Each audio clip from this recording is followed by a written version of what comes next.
અને હવે એક મોટા સમાચાર અત્યારે મળી રહ્યા છે સિદ્ધુસટમાં કરશન બાપુ ભાદરકાએ કેજરીવાલ પર બળાપો ઠાલવ્યો છે। એક સમયે અરવિંદ કેજરીવાલના વખાણ કરતા બાપુએ તેમને હાલમાં સોદાગર કહ્યા છે। આંસુઓનો સોદાગર કેજરીવાલ ચોટીલા ખેડૂત સંમેલનમાં આવે છે। ખેડૂત માટે નહીં માત્ર પોતાના સ્વાર્થ માટે જ આવે છે તેવું કરશન બાપુએ કહ્યું છે। એ જ કરશન બાપુ જે ગુજરાત વિધાનસભાની ચૂંટણી સમય ખૂબ ચર્ચામાં રહ્યા હતા અને આમ આદમી પાર્ટીનો પ્રચાર કરતા હતા, અત્યારે કેજરીવાલને સોદાગર કહી રહ્યા છે। દિલ્હીના દિલને કચડીને હવે ખેડૂતને ઢાલ બનાવે છે કેજરીવાલ, તેવો આરોપ કરશન બાપુએ લગાવ્યો છે અને કહ્યું કે ગુજરાતમાં ગાબડું પાડવાના ઉદ્દેશ્યથી જ કેજરીવાલ આવે છે। કેજરીવાલને વાસ્તવિક રીતે ઓળખવામાં 4 વર્ષ 2 દિવસ મને થયા છે। સમય આવીએ વધુ ખુલાસા ગુજરાતના યુવાનોના ભલા માટે કરીશ તેવું પણ કરશન બાપુએ કહ્યું છે। આ સૌથી મોટી વાત કહી શકાય કે જ્યારે ગુજરાતમાં વિધાનસભાની ચૂંટણી હતી અને આમ આદમી પાર્ટી માટે પ્રચાર કરતા હતા કરશન બાપુ, ત્યારે હવે કેજરીવાલ સામે તેમણે બળાપો ઠાલવ્યો છે। શું કહ્યું એક્ઝેક્ટ વર્ડ ટુ વર્ડ તમને સંભળાવીએ કે ખેડૂત હોય, ગરીબ હોય કે પીડિત હોય, એના આંસુનો સોદાગર, પોતાના સ્વાર્થ માટે દુખીના આંસુનો સોદાગર, માત્ર અને માત્ર પોતાના સ્વાર્થ માટે, પોતાની સત્તા લાલચા માટે, પોતાના કંઈક ને કંઈક નકારાત્મક મહત્વાકાંક્ષાઓને પૂર્ણ કરવા માટે કેજરીવાલ ગુજરાતમાં ચોટીલા આવી રહ્યા છે। ખેડૂતોનો મુદ્દો હોય, પીડિતોનો મુદ્દો હોય, હરામ છે 1% જો ચિંતા હોય। દિલ્હીના દિલોને તોડીને, દિલ્હીના દિલોને કચડીને પોતાની વાસ્તવિકતા બહાર આવી ગઈ એટલે હવે ગુજરાતમાં, દિલ્હીમાં બધું ફિનિશ થઈ ગયું એટલે ગુજરાતમાં ગાબડું પાડવાના ઉદ્દેશ સાથે માત્ર અને માત્ર પોતાના સ્વાર્થને સિદ્ધ કરવા માટે કેજરીવાલ ચોટીલા આવી રહ્યા છે। આજ મુદ્દે વાત કરીશું ન્યૂઝરૂમથી સહયોગી વિકાસ જોડાઈ ગયા છે। વિકાસ, એક સમય કરશન બાપુ જે આમ આદમી પાર્ટી માટે પ્રચાર કરતા હતા, અરવિંદ કેજરીવાલના વખાણ કરતા થાકતા નહોતા, એ આજે અરવિંદ કેજરીવાલ સામે બળાપો ઠાલવી રહ્યા છે અને જે વિડીયો તેમણે બનાવ્યો એમાં આમ આદમી પાર્ટી કરતા વધારે અરવિંદ કેજરીવાલ સામે રોષ વ્યક્ત કર્યો। બિલકુલ સ્પષ્ટપણે દેખાઈ રહ્યું છે કે કરશનદાસ બાપુ અત્યારે નારાજ છે અને એ જ કારણસર તેમણે પોતાની બીમારીનું, સ્વાસ્થ્યનું કારણ ધરીને તેમણે પાર્ટીમાંથી રાજીનામું આપી દીધું હતું। જે તે સમયે પણ ગુજરાત ફર્સ્ટ સાથેની વાતચીતમાં કરશનદાસ બાપુ એવું કહ્યું હતું કે હું ગેર બદલવાનું છે અને એવું લાગી રહ્યું છે કે તેમણે આ ગેર બદલી નાખ્યો છે। તેમની જે સમસ્યા છે તેમણે કહ્યું હતું કે જો આમ આદમી પાર્ટી તરફથી એ બાબતે સ્પષ્ટતા કરી દેવામાં આવશે તો પછી હું ચૂપ રહીશ, હું કશું બોલવાનું નથી। પરંતુ મને લાગે છે કે આ બંનેનો વચ્ચેનો ખટરાગ, આમ આદમી પાર્ટી અને કરશનદાસ બાપુ, એ ખટરાગ હવે જાણે કે એ શાંત થયો નથી, એના કારણે ખુલીને બહાર આવ્યા છે કરશનદાસ બાપુ।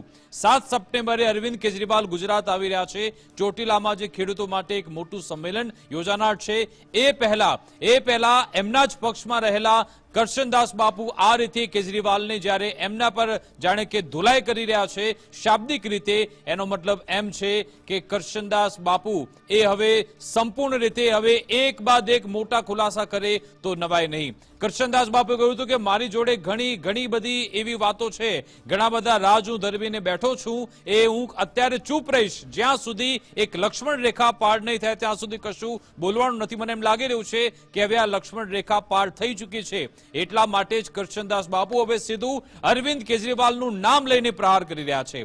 આજ અરવિંદ કેજરીવાલે તો એમને ટિકિટ આપી હતી, ત્યાંથી તેના માટે તે લડ્યા હતા, જો કે પછી એ જીત્યાની એ વાત અલગ છે, પરંતુ હમણાં જે વિસાવદર વાળી થઈ હતી, સાથે સાથે ચેતર વસાવા અને જે આખો મનરેગા કૌભાંડ વાળો આખો મામલો થયો હતો, એમાં બે પાર્ટી લાઈનથી અલગ ચાલતા હતા, એના કારણે પછી અચાનક જે 7 ઓગસ્ટનો દિવસ આવ્યો અને કરશનદાસ બાપુએ પછી કહ્યું કે હું રાજીનામું આપી દીધું છે। એમના લેટરમાં મને શબ્દો યાદ છે, એમણે કહ્યું હતું કે હું આમ આદમી પાર્ટીને શુભેચ્છા પાઠવું છું। તો પછી તમે તો શુભેચ્છા પાઠવતા, અચાનક તમને આ કેજરીવાલના આંસુ કેવી રીતે યાદ આવ્યા, એક મોટો સવાલ। અને જ્યારે કરશનદાસ બાપુ આમ આદમી પાર્ટીમાં રહીને સભા કરતા હતા ત્યારે સૌ કોઈને એમ કહેતા હતા, કોંગ્રેસને પણ કહેતા કે તમે તો ભાજપની બી ટીમ તરીકે કામ કરો છો, પરંતુ અહીંયા કરશનદાસ બાપુ જાણે કે ભાજપની બી ટીમ તરીકે બહાર રહીને કામ કરતા હોય તેવું લાગી રહ્યું છે। હવે એમના મનમાં શું ચાલી રહ્યું છે, આખરે કરશનદાસ બાપુ કયા લક્ષ્યાંક સાધી રહ્યા છે, એ આપણે જાણવું પડશે। એમની સાથે વાતચીત કરીશું। ધર્મેશ પણ અમારી સાથે જોડાઈ ગયા છે। ધર્મેશ, કરશનદાસ બાપુ સાથે તમે જ વાત કરી હતી, એમણે કહ્યું હતું કે મારા સ્વાસ્થ્યના કારણસર હું અત્યારે રાજીનામું આપી રહ્યો છું અને અત્યારે આ એક્ટિવ પોલિટિક્સમાંથી બહાર રહું છું, પરંતુ લાગતું નથી કે એક્ટિવ પોલિટિક્સમાંથી એમ બહાર રહ્યા હોય. અને બીજી સૌથી મહત્વની બાબત હવે ધીમે ધીમે બહાર આવી રહ્યું છે કે ખરું તેમનું રાજીનામાનું કારણ શું હોઈ શકે છે. વિકાસ, આમ આદમી પાર્ટીના ફાયર બ્રાન્ડ નેતા કરસનદાસ બાપુ ભાદરકાએ જ્યારે રાજીનામું આપ્યું એટલે આપણે સૌથી પહેલી એમની પ્રતિક્રિયા લીધી ત્યારે એમનું કારણ એ જ હતું કે મારા હાર્ટની જે તકલીફ છે એની હિસાબે દવાઓ લઉં છું અને આરામ કરવો છે અને એટલે જ લઉં છું. પણ આપણે ત્યારે જ ખ્યાલ આવી ગયો હતો કે વિસાવદરમાં ચૂંટણીનો જે જસ મળવો જોઈએ એ જસ પણ એમને મળ્યો છે, તેમ છતાં આવું કેમ કર્યું. હવે પછી એવું લાગતું હતું કે બાપુ 3-4 મહિના આરામ કરશે અને પછી પ્રદેશ કક્ષાએ કંઈક મોટો હોદ્દો લેશે. પણ હવે જે ખેલ આવી રહ્યો છે એ કેજરીવાલને એણે 4 વર્ષ ઓળખતામાં થઈ ગયા ને સોદાગર છે એ નિવેદન છે. બિલકુલ ધર્મેશ, આપણી સાથે કરશનદાસ બાપુ ફોનલાઈન પર જોડાઈ ગયા છે, એમની સાથે વાત કરીએ. બાપુ, તમે 7 ઓગસ્ટે રાજીનામું આપ્યું હતું, 9 ઓગસ્ટે ગુજરાત ફર્સ્ટ સાથે વાતચીત કરીને કહ્યું કે હું ગેર બદલી સમય આવે. મને લાગે છે કે તમે ગેર હવે બદલી લીધો છે. જી, હજી ગાડી સ્ટાર્ટ થઈ છે, ગેર તો હવે પડશે. અચ્છા, કઈ તરફ જવાનું? કઈ તરફ જઈ રહી છે ગાડી? ગાડી કઈ તરફ બાપુ જઈ રહી છે? લોકશાહીના હિત માટે, ગુજરાતીઓના હિત માટે અને યુવાનોના સારા ભવિષ્ય માટે એક તાકાતવાળી, એમાં કોઈ રાજકીય વાત કે આ તે કઈ નથી, પણ કોઈ પણ પાર્ટી હોય જે લોકશાહીનું હિત ન સમજી શકે, પરસેવો પાડનારા ખેડૂતોનું હિત ન સમજી શકે, યુવાનોને સાચી દિશા ના આપી શકે, અથવા તો પોતાના સ્વાર્થ માટે ખોટી દિશાને યોગ્ય દિશા મનાવીને વર્ષો બગાડે, મહિનાઓ બગાડે યુવાનોના, એવા કોઈ પણ વ્યક્તિ હશે, કોઈ પણ પાર્ટી હશે, કોઈ પણ પાર્ટીનો મુખ્ય હશે, એને ખુલ્લા પાડવા એ કરશન બાપુ ભાદરકાના લોકશાહી પ્રેમી તરીકે મારો ધર્મ છે અને ડંકાની ચોટ ઉપર એ ધર્મ હું નિભાવ્યું છું. પણ બાપુ, તમારો આટલો બધો અભ્યાસ છે, તમે અનુભવી છો, છતાં પણ તમને કેજરીવાલને ઓળખવામાં આટલો વર્ષ લાગી ગયો. અમને પણ પચતું નથી. તમે કહ્યું 4 વર્ષ અને 2 દિવસ લાગ્યા. જી, એ જ મોટી ચિંતા છે, એ જ મોટી ચિંતા છે કે કોઈ માનો કે ગુજરાતનો નિષ્ણાંત ડોક્ટર હોય, દેશનો નિષ્ણાંત ડોક્ટર હોય, એની પાસે પણ આપણે જયારે દવા લેવા જઈએ અને આપણો રોગ ન મટે ત્યારે આપણે ચિંતા વધે. એમ હું પોતે નહીં, મારું આજુબાજુનું ગ્રુપ પણ એવું તમારા જેવું માને છે કે માણસ પારખું તરીકે મારી છાપ છે. એમ છતાં પણ વાસ્તવિકતા જાણવા માટે મારે 4 વર્ષ અને 2 દિવસ થયા.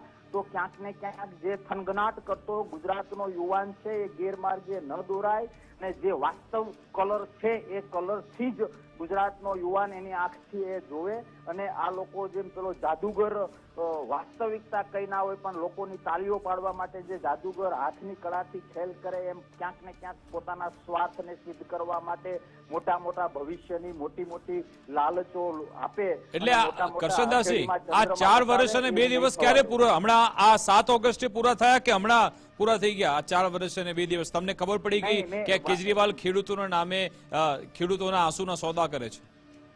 જી, મેં ટોટલ પાર્ટીની અંદર આમ આદમી તાકાતથી આમ આદમી પાર્ટીના સૈનિક તરીકે મેં 4 વર્ષ અને 2 દિવસ મેં 5 ઓગસ્ટ 2021માં જોઈન કરી હતી અને 7 ઓગસ્ટ 2025માં રિઝાઇન કર્યું. એટલે મેં મારી જિંદગીના 4 વર્ષ અને 2 દિવસ વાસ્તવિકતા જાણવામાં આમ તો મને આનંદ થયો કે મારા એકના એ થયા, પણ હવે હું આગળ આ ભૂલ કોઈને નહીં થવા દઉં. હું એક મુદ્દા ઉપર વાસ્તવિકતા જે છે એ વાસ્તવિકતા ગુજરાતીઓ અને દેશ સામે લઈ જઈશ. બાપુ, તમે તો જાણો છો કે વાસ્તવિકતા જાણે છે, અત્યારે તમારા માટે દ્રાક્ષ ખાટી ગણાય, પરંતુ ગુજરાતની જનતા હવે ઈચ્છે છે કે આપ આરામ જ કરશો કે કોઈમાં એન્ટ્રી લેશો? લોકશાહીમાં એ પણ ધર્મ છે ને બાપુ?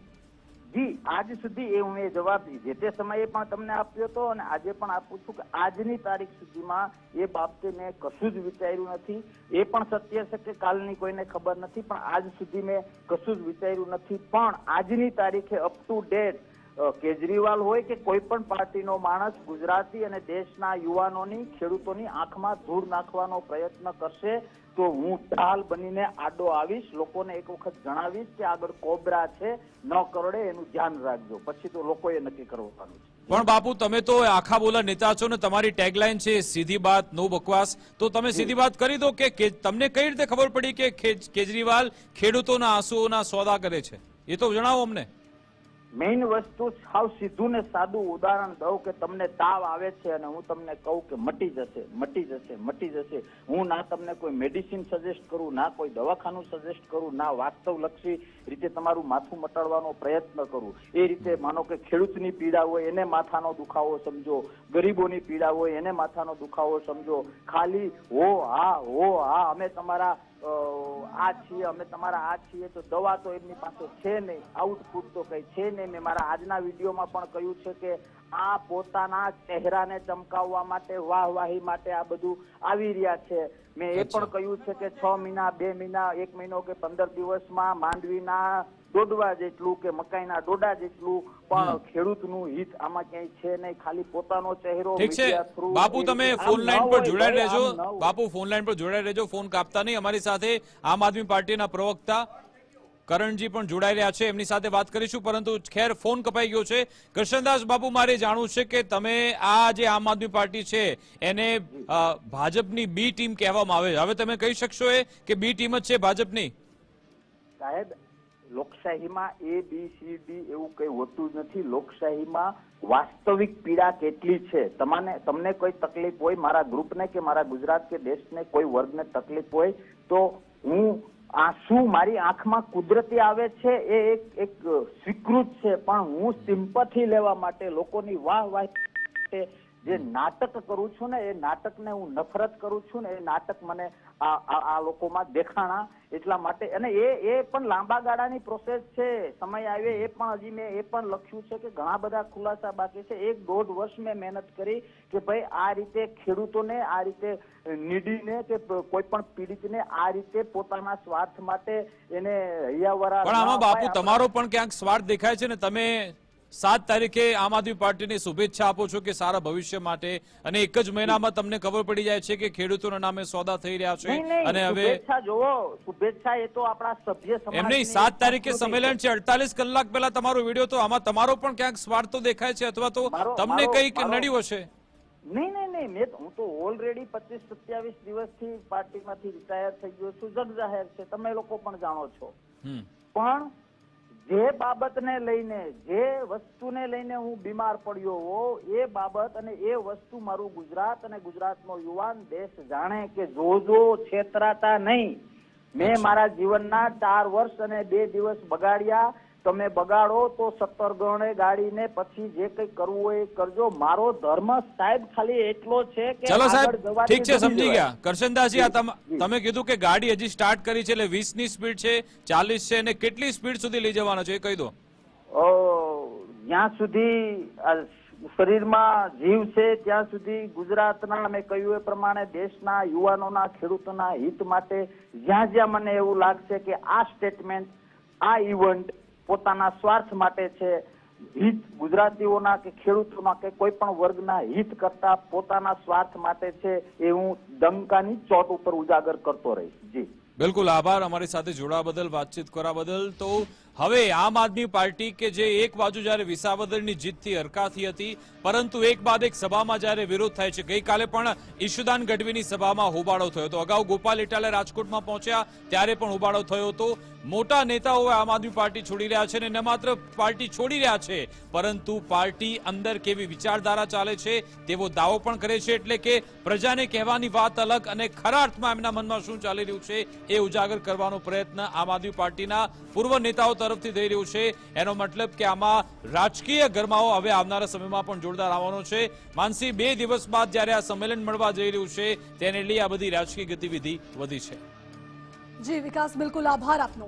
એટલે 2 દિવસમાં આમ આદમી પાર્ટીનું સંમેલન યોજાવા જઈ રહ્યું છે, અને એ પહેલા જ રાજકીય ગરમાવો જોવા મળી રહ્યો છે. એ પહેલા જ કરશન બાપુએ બળાપો ઠાલવ્યો છે. હવે શું નવો વળાંક આવે છે રાજકારણમાં, તેના ઉપર નજર હશે. પડે પડની અપડેટ્સ આપના સુધી પહોંચાડીશું.